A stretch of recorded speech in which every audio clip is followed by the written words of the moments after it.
So when Clone High got revived, I was surprised like anyone else would.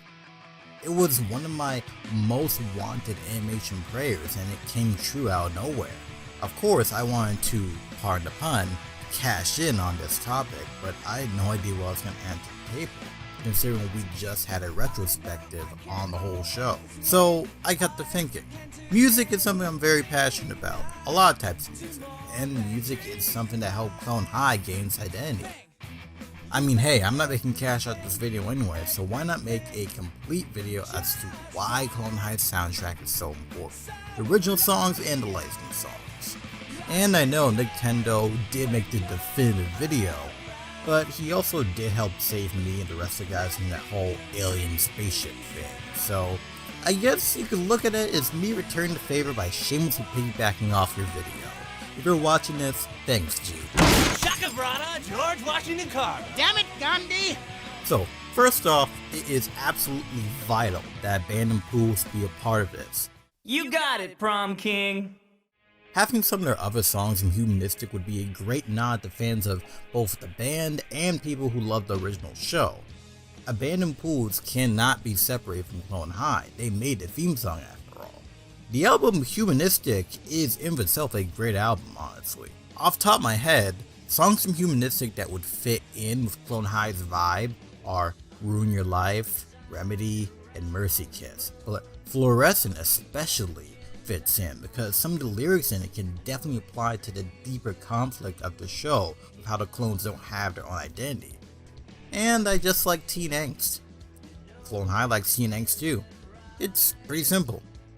Like, hey, listen to a clip.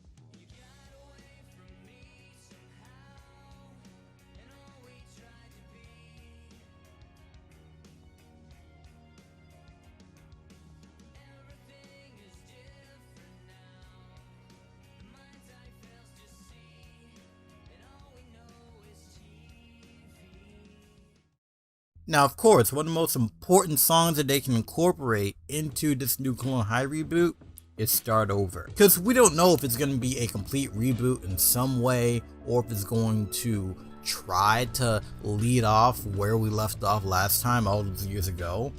But it just fits so well. Either way, you're starting over with Clone High, one way or another. Now, this is where I flex the music nerd in me. But Abandoned Pools definitely made albums that aren't humanistic. They made music outside of Clone High. And I think there are other songs from other albums that should be in there as well. Because no one knows that typical angsty tone like Abandoned Pools themselves. Some songs that I personally love are Rabble, Occupy, and Armed to the Teeth. But hypothetically, if this reboot were to really play into the dynamic between Abe and Joan, I could definitely see Rabble playing in the background as Abe is like pondering over who he wants to actually be with. Again, it's all in the lyrics, it's all how Tommy was actually able to speak these words from the heart into the music. But here's the thing, Abandoned Pools was a big part of Clone High's musical identity. But it wasn't the only band that helped with that. And to be honest, a lot of the music could fall under the broader umbrella of alt-rock, thrash, or emo. NSYNC? No. Backstreet Boys? No. 98 Degrees? No. Menudo? No. Clone High has survived all these years because of its music, and I think it really cements it as a time capsule to early 2000s taste and just what it was like to be a teenager back then. However, music like that is still being made, and I think thanks to the internet now, not only are people more interested in the music that Clone High brought to the table, but the genres itself, including emo, or as I like to consume, Midwest emo and math rock. It doesn't really matter how old the band is, if someone makes music that fits that vibe, people will vibe with it. Like, hey, Clone High was ahead of the curve with including American football in its soundtrack. You know, the episode where everyone's doing the film festival? Very subtle, but at this scene they play Stay Home. I think this scene is just so special because it shows the real strength of the music, because as always, the humor is what you pay attention to, but to again be a music nerd. Ha! Too sophisticated for me? I know music better than any of you. Music is a great juxtaposition. The song is little more than some dulcet guitar strums and maybe some drums, but it adds to the scene so much. You empathize with Joan, but as the song itself is barely heard, so is Joan's emotions to Abe. They're drowned out because Abe is in his own little world. It kinda makes the scene whole, and music picks like this are exactly why Clone High without licensed music just feels wrong. Two people that come to mind, and I apologize in advance for butchering these names, Melinda Gedman Matowski and Amy Fritz. These two were the music supervisors for the show, and I really hope they're able to come back for the reboot. Melinda definitely seems to know her way around music of this type, considering she was also a music supervisor on Outlaw Volleyball, an Xbox and PS2 game that seems like it'd be something that Pan would do a video on in a couple months. You see, now I'm mad because I had the script for a while, but then I see Pan's Blink-182 MTV Music Mods video, and he referenced the Outlaw game, so now it's a joke this came full circle. So, I don't know if the pizza dude wants to send me a check. Why am I wearing the bucket?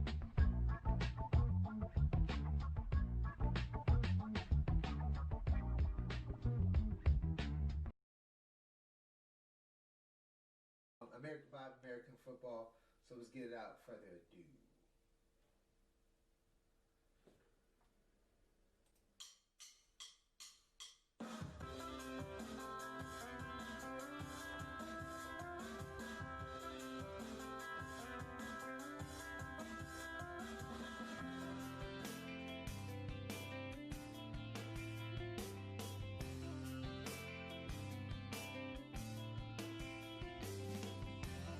Let's circle back to American football, because I feel like they're more popular now thanks to the internet, thanks to people getting into Midwest emo and math rock and all these other bands. Nevermeant is the theme to American football, the theme to math rock, and it definitely hits some of that vibes that are also found in traditional Midwest emo music. Think about it, okay?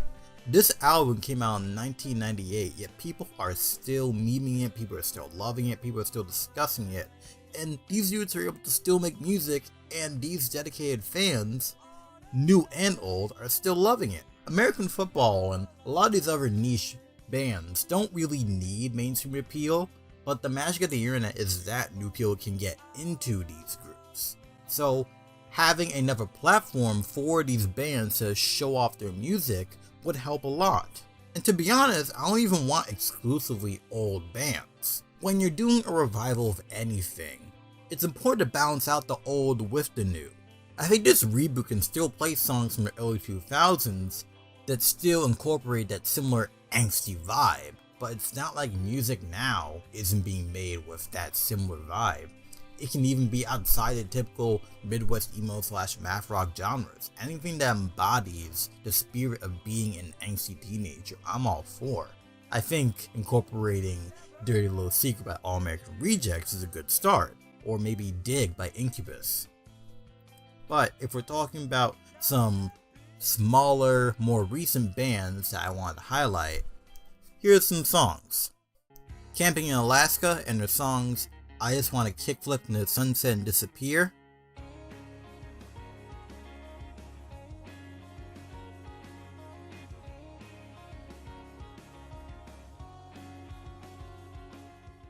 And See You in the Ball Pit.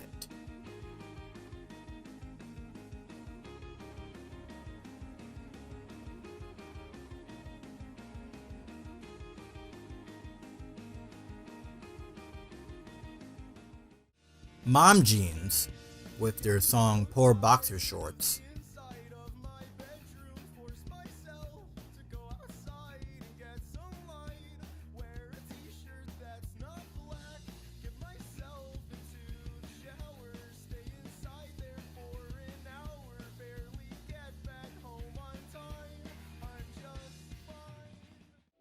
band Crumb with the song Lock It.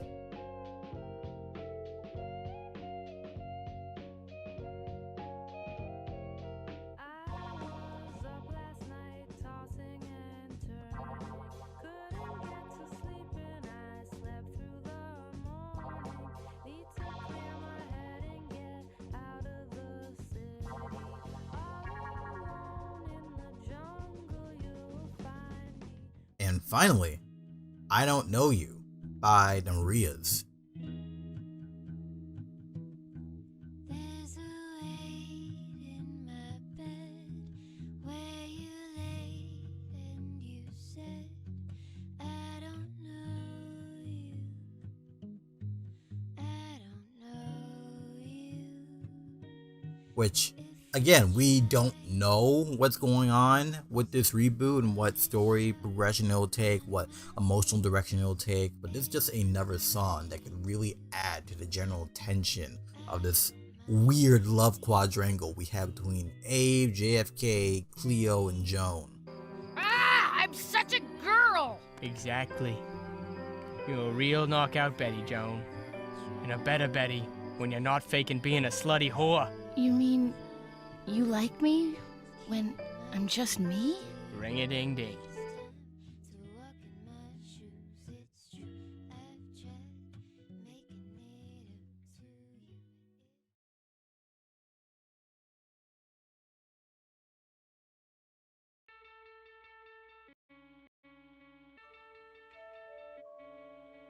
And look, I can gush about licensed music all day, and I probably will again in the future, More juice, Izzy? I just squeezed some onions. Ah! but Clone High isn't just a licensed music. The original tunes made by Liam Lynch deserve a lot of recognition. Liam Lynch's impact on the show is huge, and he's already a really funny guy. His MTV creation, The Syphil and Ollie Show, is something that I can wholly admit I've never heard of. But I can just tell from these clips that Liam's got a unique sense of humor that blends of Clone High so well. What's your problem, man? Isn't this over yet? No, it's not over yet. They still got the rest of the show to go. Whatever. Honestly, hearing that he worked at Tenacious D doesn't surprise me at all. It makes more sense when I really get into the vibe of what I hear, that sardonic, humorous tone. And hey, The Pig of Destiny is one of my favorite movies, so it's like, no wonder the musical episode of Jack Black gave me similar feelings. I couldn't find much info on Mad City beyond the fact that they made the song Remember the Memories, which is already a highlight of episode 3, which is, quite controversially, one of my favorite episodes. I know it might not be the strongest episode, but it's something that I like. Rhythm is everywhere! It's true, it's everywhere! It just doubles the duty of being a song that's genuinely emotional, given the context of the event that's going on, but also giving us time to laugh as well, not just at the song, but again the context of the scene. It's bread and butter. But when these elements come together, we get something as classic as Clone High's opening. Way back in the 1980s, secret government employees dug up famous guys and ladies, made them using genetic copies. It's a great song by Abandoned Pools in its own right, but it's definitely obvious that Liam had a hand in writing the lyrics.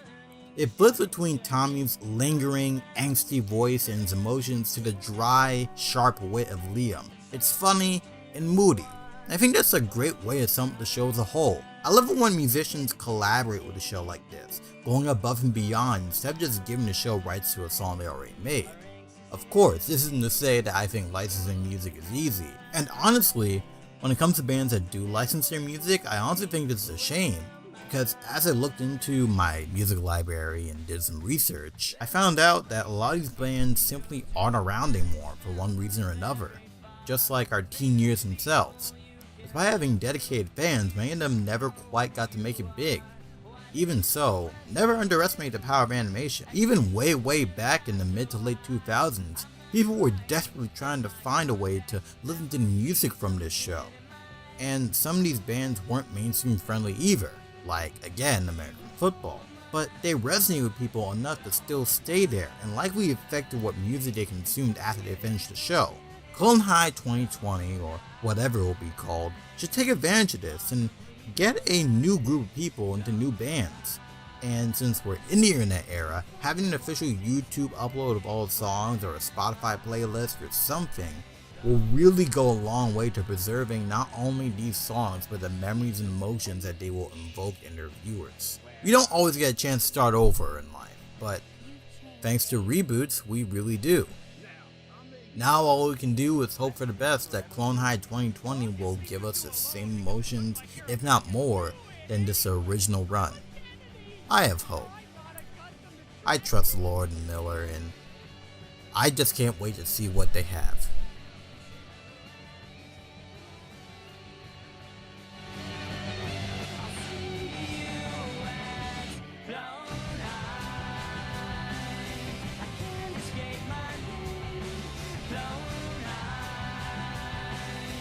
That's the price of fame. Flown high. Life is just a game.